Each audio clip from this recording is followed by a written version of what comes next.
పూరా లోకల్. దేశ చరిత్రలో ఎప్పుడు కూడా ఇంతమంది కేంద్రంలో మంత్రులున్న సందర్భాల్లో ఓబీసీలకు 27 మందిని ఓబీసీ మంత్రులు చేసే చరిత్ర కూడా మోడీ గారికి దక్కింది. ఇవాళ మనం చూస్తూ ఉన్నాం, అంటే సామాన్యుడు, ఆకలితో ఉన్నవాడు, సమస్యల నుంచి వచ్చినవాడు లీడర్ అయితే ఎట్లా ఉంటుందో ఇవాళ దానికి ఒక ప్రత్యక్ష నిదర్శనం దేశంలో మనం చూస్తాం.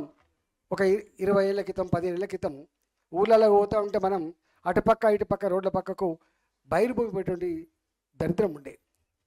ఏ కంప్యూటర్ అని మనం చెప్పుకుంటున్నామో ఇవాళ today is the era of computer science అని చెప్పుకున్నామో, రాకెట్ సైన్స్ యుగం అని చెప్తున్నామో. ఈ రాకెట్ సైన్స్ యుగంలో ఇన్ని లక్షల కోట్ల బడ్జెట్ ఉన్నప్పటికీ కూడా నా గ్రామీణ ప్రాంతాల్లో ఉన్న మహిళలకు కనీసం బయలుభూమి పోవడానికి ఒక టాయిలెట్ లేని పరిస్థితి మనం చూస్తూ ఉన్నాం. ఇవాటికి ఒక గుడి లేని పరిస్థితి మనం చూస్తూ ఉన్నాం. ఎక్కడున్నాం మనం? గా పరిస్థితులలో ఇవాళ అది చిన్నదే కావచ్చు, అది 10,000 రూపాయల 15,000 రూపాయలు కాదు.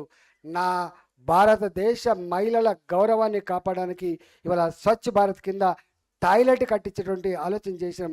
అది ఎన్ని వేల కోట్ల గురించి మాట్లాడుతున్నాం, కానీ అది దాంట్లో ఎంత సుదీర్ఘమైన ఆలోచన ఉంది, ఎంత డిగ్నిటీ ఉందో ఒకసారి అర్థం చేసుకోండి. అంటే సామాన్యుడు, నేను సోషల్ వెల్ఫేర్ హాస్టల్ చదువుకున్నా,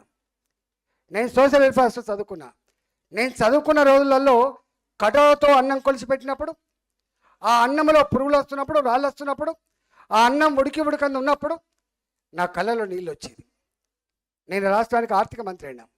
నేను ఆర్థిక మంత్రి అయిన తర్వాత నేను ఫస్ట్ తీసుకున్న నిర్ణయం, ఈ పిల్లలకి, ఎదుగుతున్న పిల్లలకి కటవతో పువ్వు కొలిసి పెట్టేటువంటిది ఇంకా ఎక్కడి యుగం ఇది, ఏం కాలం ఇది అని చెప్పి కడప నిండా అన్నం పెట్టే జీవో రావాలి. నెంబర్ 1.